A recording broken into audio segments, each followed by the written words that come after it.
Hello everyone. If you like what I'm doing here, please consider subscribing, liking, and commenting. It would really help the channel out quite a bit. Thank you very much.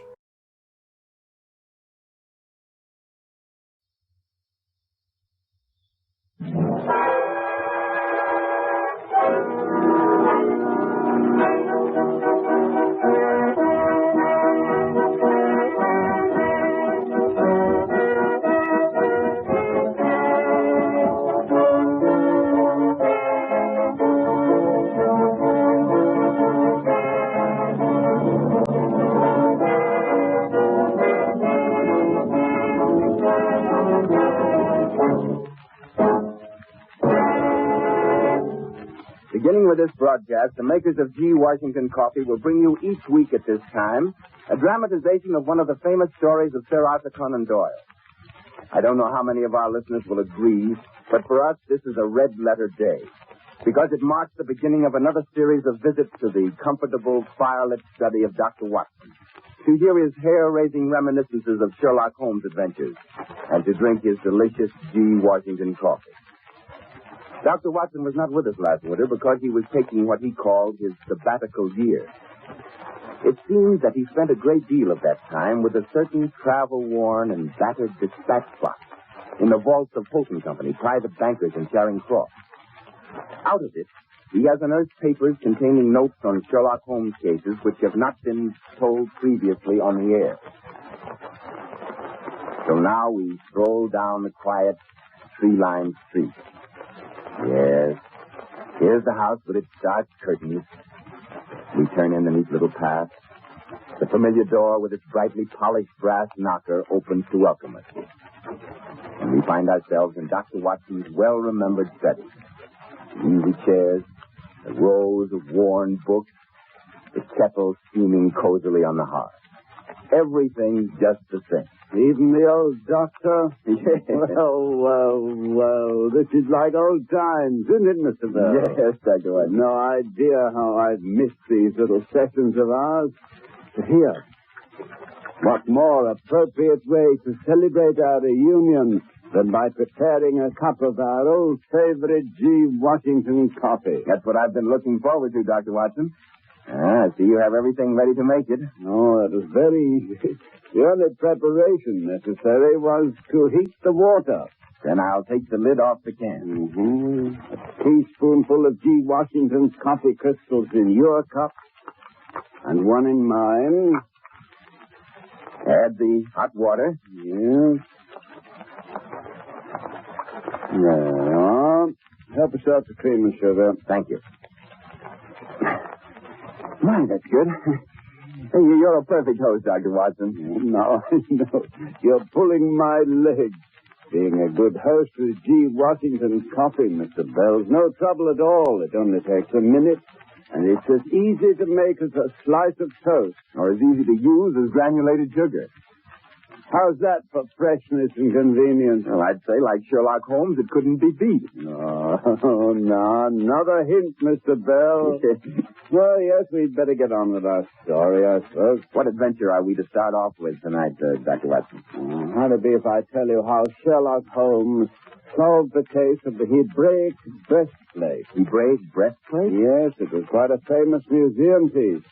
Some authorities went so far as to say it had been worn originally by King Solomon himself. At any rate, it was supposed to have a curse attached to it. To my own personal knowledge, it caused the death of 2 men and nearly robbed an eminent scholar of his good name. Well, that sounds sufficiently ominous for anyone, Dr. Watson. It was, Mr. Bell, it was. Why, even now, when I recall that night in the dark, deserted halls of the Belmore Street Museum, with the moonlight sliding slowly from one of those incredible mummy cases to the other.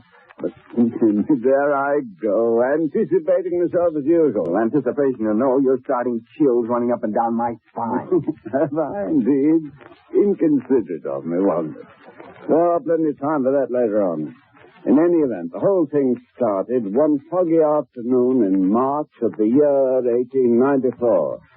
You know the sort of day we have in London at that season? A yellowish fog blew in cold, dank waves down Baker Street. It was no day for venturing abroad, and yet that was just what I was planning to do.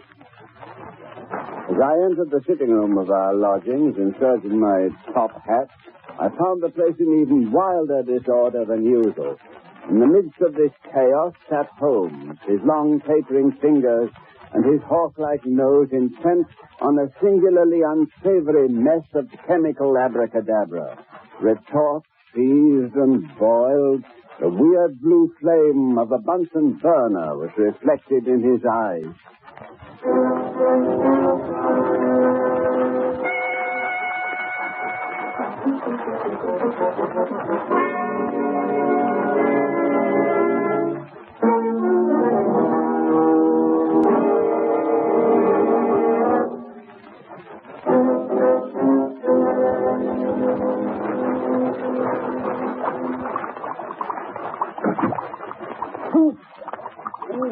Say, Holmes, what a tense. Quiet, Watson. Absolute quiet. Don't move. Don't breathe. A man's life depends on this test. Now, you see this liter retort? Yes. The contents has the appearance of clear water. It is clear water, Watson, with the addition of an infinitesimal amount of an unknown substance extracted from a small stain on a man's coat sleeve. Is that substance blood, human blood? That's the important question. Now, we add a few white crystals and wait for the reaction. Ooh, I think, the water's changing color. It's turned a dull mahogany. Yes, and there's a distinct brownish dust precipitated at the bottom of the retort. Magnificent. Positively magnificent, Watson. The old Guaiacum and microscopic test for the blood corpuscles was clumsy and uncertain. But this test, the Sherlock Holmes test, is infallible. The prisoner is guilty, Watson. Guilty as the devil. That brownish precipitate will hang him. Holmes, you know, your scientific cold-bloodedness gives me the creep. Nonsense, Watson, nonsense. You wouldn't hesitate to shoot down a hawk that had been preying on your livestock, would you? Why hesitate to destroy the criminal who's been fattening on the blood of human beings? Must you be so graphic in your descriptions, Holmes? Where's my hat? What hat? My top hat, of course. I left it in here when I came in from visiting my patients this morning. How anyone can expect to find anything in all this litter... Watson, if you can't keep track of your own wearing apparel, I'm sure that I can... that wouldn't be it by any chance. Where? There, on the floor by the desk. Oh, I say, Holmes, you've used it as a waste paper basket Sorry, again. Watson, sorry, but if you will leave it about... what would you want with a hat this late in the afternoon? Surely you're not thinking of venturing out into this foul weather? I most certainly am. Furthermore, it may interest you to know that since you've become involved in this Teapot case, the house has smelled like a cross between a crate of distinctly senile eggs and a bear pit. The weather may be foul, but it's not as foul as the atmosphere of this room. No idea you were so delicate. Besides, I've just received an invitation from my friend Ward Mortimer to go round to the Belmore Street Museum and view the collection. Indeed. Mortimer's about to take over the curatorship, I believe. And what's become of the old curator, Professor Andrews? He can't be much over 55, and the reputation of his management and lecture courses was excellent. And he turned in his resignation at the last meeting of the Board of Trustees, I believe. Yes, but for what reason? Oh, something about failing eyesight. Felt they should have a younger man in charge of such a valuable collection.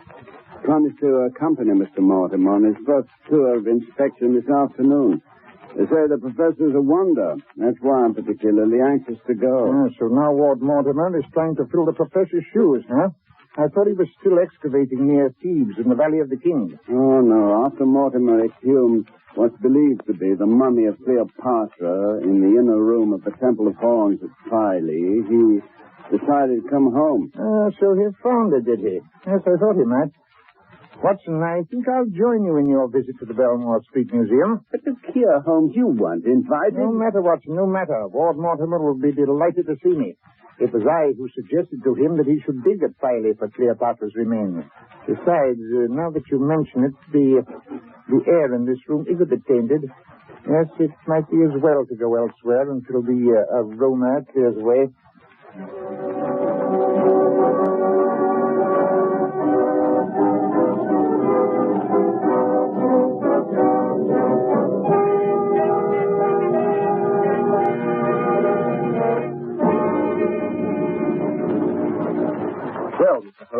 is an unexpected pleasure. I'm delighted to see you again, Mr. Mortimer. So you found the lady where I told you to look for her, huh? You mean Cleopatra? Yes. Indeed, I did. But how in the world you knew she was there is beyond me. No, I keep telling him he's lucky he wasn't born a few centuries back. He'd have been burned for witchcraft. Nonsense, Watson, nonsense. The whole matter was extremely simple. Merely the correct interpretation of an old papyrus that has never been correctly translated before. So that's beside the point. I believe we're here to see the treasures of the museum. Of course. I'm a very neglectful host, I'm afraid. I don't believe you met Professor Andrews. Mr. Holmes, Dr. Watson. How do you do, gentlemen? This is a great privilege, Professor Andrews. You're very kind, gentlemen. And this is my valued assistant, Captain Wilson, whom Mr. Mortimer has been trying to persuade to stay on. But Wilson has been invited to join an expedition that is intent on digging up dusty relics in Asia Minor. We feel we have at last located the site of the ancient city of Troy. Just think what it would mean, gentlemen, to see the very halls where Helen lived, to walk the streets where Achilles... There you are. It's what I call the digging fever. All archaeologists suffer from a curly attack of it. But come, let us begin our tour of inspection. For me, this is at once a proud and a sad occasion. But in any event, my love of the collection is, I hope, greater than any personal regret. This museum needs the supervision and protection of a man in full possession of all his faculties. Oh, no, Professor. My failing sight. However, enough of that. There are 15 rooms in this museum, gentlemen, all given over to the treasures of the Orient. But this hall in which we are now standing, which contains the Jewish and Egyptian collections, is undoubtedly the pick of the lot. Now, let us take the Jewish side first. Yes, indeed. Here is what I believe to be the only authentic duplicate of the famous 7-brass candlestick of the temple, which was brought to Rome, as you know, by Titus, and which is lying at this instant somewhere in the mud in the bed of the river Tiber. And here in this case is perhaps the most valuable article in the entire museum. Now, where did I put the keys? This locker. Yes, here we are. I say, it is a beauty, whatever it is. 12 enormous stones, all different colors, like paint in a paint box, and set in gold. And each stone has some funny-looking scratches on its surface. Those are ancient Hebrew hieroglyphics, Dr. Watson. This is the Urim and Thummim. The Urim and what in? Urim and Thummim was the name given to the jewel plate which lay on the breast of the high priest of the Jews, which fact you would remember, Watson, if you'd paid better attention in your Sunday school days. No, really, Holmes. Mr. Holmes is correct, gentlemen. The jewel breastplate of the high priest was held in a special reverence by the ancient Hebrews, somewhat as the Sibylline books were regarded in the capital of Rome. This particular Urim and Thummim is the most magnificent in existence. In fact, I believe I'm correct in saying that it belonged originally to Solomon himself. At any rate, those hieroglyphics are supposed to be the curse of Solomon. Curse of Solomon? How sinister. Yes, this breastplate is supposed to bring death to anyone who lays his reverent hands upon it. That is why no one but Captain Wilson and myself have been allowed to handle it. I see. In other words, something has occurred which leads you to believe the curse is still in effect. Well, I'm not what you would call a superstitious man myself. And yet, within a week of the time when that cat first came to this museum, the night watchman was found dead one morning with the breastplate in his hand. You mean he'd attempted to steal it? Probably. Jewels as magnificent as these are bound to be a great temptation. However, I must say that since the first calamity became known, it has been left entirely unmolested. Yes, the stones are remarkably large. May I see them more closely, please? Please, you will pardon me, Mr. Holmes, if I seem too cautious, but I would rather you didn't touch them. You see, I would like to bring my curatorship to a close without any further accident. Oh, yes, it's quite understandable, I'm sure. I only wish to determine their classification. Oh, I can tell you that. Counting from the top left-hand corner, the stones are carnelian, peridot, emerald, ruby, lapis lazuli, onyx, sapphire, agate, amethyst, topaz, beryl, and jasper. Captain Wilson, who is a practical authority upon precious stones, will tell you that these are remarkably pure. Oh, quite. And the gold work is also worthy of attention. If you'll observe closely the tiny pattern... Pardon the suggestion, but you'll find a finer example of the Jewish gold work in the candlestick in the next case. Quite so, Wilson, quite so. And we can all handle that quite freely. Come, gentlemen. Wilson, you will return this breastplate to its case, if you please. Certainly, Professor Andrews. And make sure the case is locked. Oh, absolutely. Here's the key. Thank you. And now, gentlemen, let's inspect this gold candlestick. One moment, Professor. This mummy case, this is a recent acquisition, I take it. Yes, certainly, but how did you know? Oh, there is a tiny particle of Excelsior packing still on the floor. So there is, young man. I'm afraid the cleaning woman is getting careless again. How about this mummy case? Surely it is of Egyptian origin, and yet you placed it here among the Judean relics. Very nice point, Mr. Holmes. The mummy case is undoubtedly of Egyptian manufacture, and yet it was unearthed in the remains of Solomon's temple, probably the last resting place of some high priest who admired the Egyptian culture. These various Oriental civilizations often overlap. Yes, but does the case still contain the mummy? Oh, yes, indeed. Interesting coincidence, isn't it? The high priest returns to watch over the urim and thummim, which he wore some thousands of years ago. Destiny is a curious curse, gentlemen. No one can gainsay it. Oh, my God! Oh, what's that? For him? Listen! What's wrong? Watch him quickly. He's having some Quick! Someone, get a doctor! Get a doctor! Too late, Professor Andrews. I'm afraid the poor chap's dead. Not entirely, Professor. The poor chap has something held tightly in his right hand. Now, let's find out what it is. It's extraordinary, vigorous setting already. Yes, I can hardly scratch the thing without breaking the fingers. Yes, just as I thought. It's the Jewish breastplate. For the love of heaven, give it to me before something happens to you. Oh, calm yourself, Professor. The curse has spent itself, at least for the time being. That breastplate. I wish I'd never laid eyes on the accursed thing. Poor Wilson. What a horrible end to my term of office. Professor Andrews, Wilson's death, if I am not greatly mistaken, is not an end to anything. It's just the beginning.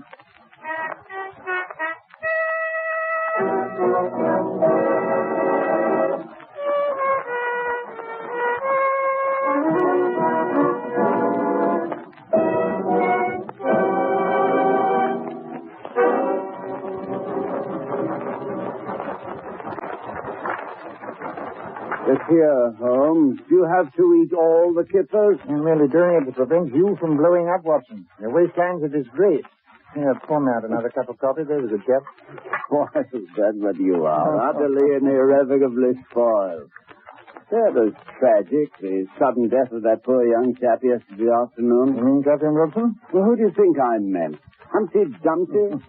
Who'd have thought? To look at him, the fellow had a bad heart. It wasn't his heart that caused his death, Watson. It was Solomon's curse. Oh, now you're being fantastic. Well, there's nothing fantastic about that curse, my dear Watson. It's very real and extremely efficacious. What are you babbling about, Holmes? The ancient Oriental poison in the little needle hidden in the back of that Jewish breastplate. No, the ancient Orientals knew a great deal more about poisons than we do, thank heaven. You mean Captain Wilson was poisoned? Oh, what do you think? You saw the tetanic convulsions, the extreme post-mortem rigor? Jove, you may be right at that. Maybe, I am right.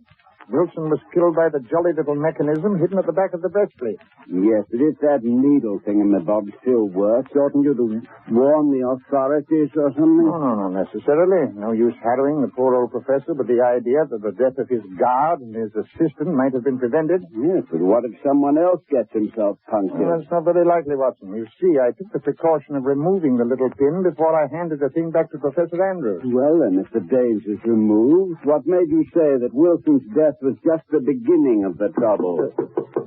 Now, come in. Ah, Mrs. Hudson, and in the role of Hermes, if I'm not mistaken. Who's she? He, Mrs. Hudson. He, Hermes, was the messenger of the Greek god. You mean the one with the feathers on his head and on his feet? Yes. I'll thank you not to compare me with the likes of him, Mr. Holmes. I've got more clothes on, I hope. Oh, yes, quite. I was merely alluding to the letter you have in your hand, addressed to me, if I am not mistaken. It is that. And what's more, it is urgent. Come by and it is. The messenger's waiting in a cab outside. I don't say. Well, let's see what it's all about.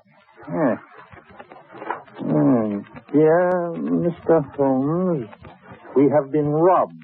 Come at once. Signed, Ward Mortimer. Well, Watson, get your hat. You have the answer to your question, and I hardly hope you will come so soon, though.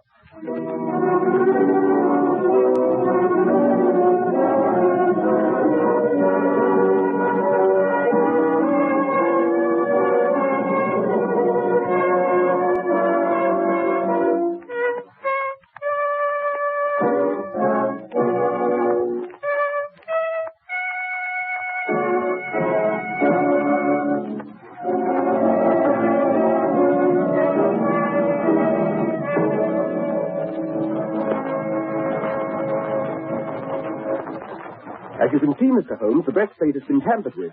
Someone must have done it during the night. The settings of the first 6 stones are rough and jagged, as if someone has scraped around them. Looks to me as if someone had been trying to take out the stones, Holmes? My fear is that he not only tried, but succeeded, Dr. Watson. And these 6 stones are imitations. You may put aside your fears on that score, Mr. Mortimer. I'll stake my reputation that all 6 of these stones is genuine. Thank heaven for that. Then what in the world does the thief want? Well, perhaps if we consult Professor Andrews in the matter, we might... I tried to get in touch with him, but it seems that he left for Scotland last night. Pity. Did the watchman hear anything in the night?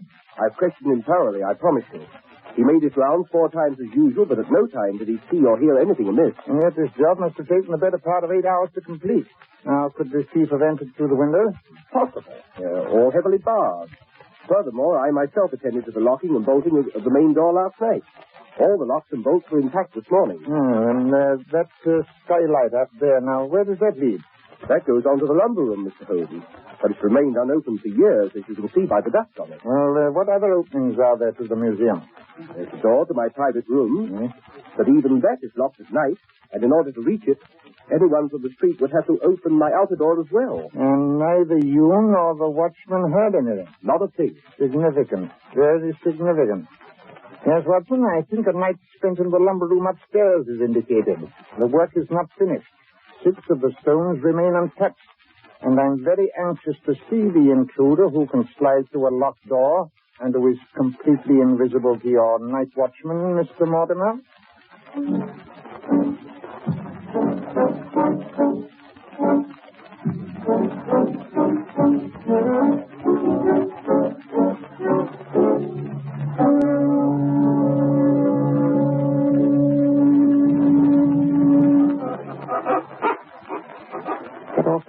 Watson, it creaks like a rusty hinge.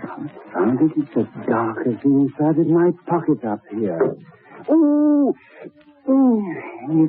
I've stumbled over something. Yes, that, if I'm not mistaken, is the skylight we've discovered. Yes, sir. Yes, I can feel the glass. It's so covered with dust, you can't see a thing. But let me wipe it off. Stop. Leave it alone. We don't want to be visible to anyone from below. But how in... I'll tear off a peephole for you and one for myself. Now, if you lie down on the floor and put your eyes at that... But in my best trousers, the case is filthy. Yes, well, here's some sacking I brought along. Oh, all right. But I must say, confound that dust. What? You sound like a 21-gun salute. Do you want to frighten the thief? But I didn't do it on purpose. The moonlight shining in through the window down there is extremely bright sometimes. Weird. Everything looks in that light. That money case seems almost alive. Hey, Holmes, what's that curious evil glow directly below us? Like many-colored eyes. Those are the gems in the Jewish breastplate. But only 6 of them seem to be on fire. Yes, for a very good reason that only 6 of them are real. But you said... Never mind what I said. Keep your eye on that breastplate. 11 o'clock, Holmes. Yes, we won't be able to wait much longer. Holmes, the head on that money case. Look, it's moving. Good Lord, so it is. The lid is sliding back. The mummy case is opening up. Holmes, there's a hand in the opening. A white, thin hand of a mummy. What if it's the high priest? Well, Holmes, let's get out of here. I don't move, Watson. Don't breathe. It's not a mummy. It's a man. A small, thin man. He's stealing out the mummy case like a fox out of his burrow. Turns his head quickly from left to right. I can't see the face. Holmes. He's slinking to the case. The case that contains the breastplate. He raises the lid. His face is in the moonlight. Good Lord, it's Professor Andrews. He says you confounded. He's trying to get away. Take the glass, Watson. We must stop through and catch it. There, hold him off, Watson. Oh, no, you don't. I've got you. Hold him up. Light the gas. I'm coming. Have you got him? Yes, light the gas. Don't let him go, Watson. No fear. Good Lord, it's Professor Andrews. Of course, I knew it from the first. Still on the thief. Oh, no, you're wrong, Mortimer. Professor Andrews is not the thief. The thief is dead. Thank you, Mr. Holmes. Really, my conduct is entirely reprehensible. I realize that I am not a thief. In fact, I didn't realize the jewels had been stolen until I found them in Captain Wilson's effects after his death. Yes, I knew they were false when I saw them yesterday afternoon, Professor. I didn't want to spoil your last day in office. Oh, that was very kind of you, Mr. Holmes. When Wilson stole them, I don't know. You see, my eyesight has been failing for some time, and although I used to be a very good judge of precious stones... Yes, but Holmes, you told me yourself this morning that those jewels were real. Only the first 6, my dear Mortimer. Only the first 6. Professor Andrews replaced those last night. Unfortunately, his handiwork was not as neat as Wilson's had been. Due probably to his failing eyesight, and you were able to detect it. Yes, but Professor Andrews, when you found the jewels, why didn't you inform the police? What good would that have done? It would have discredited my whole regime, and that in the name of Captain Wilson. No, surely he's paid the punishment of his crime. Furthermore, I owed it to him. After all, I knew of that poison needle. I thought the mechanism to control it wouldn't work. It is true, but I should have had it removed. Don't blame yourself too severely, Professor. The cause of Wilson's death goes further back than any of us remember. Back to the curse of Solomon. After all, he had laid profane hands upon the breastplate of the high priest, and the wrath of the god of Judea is not to be taken lightly.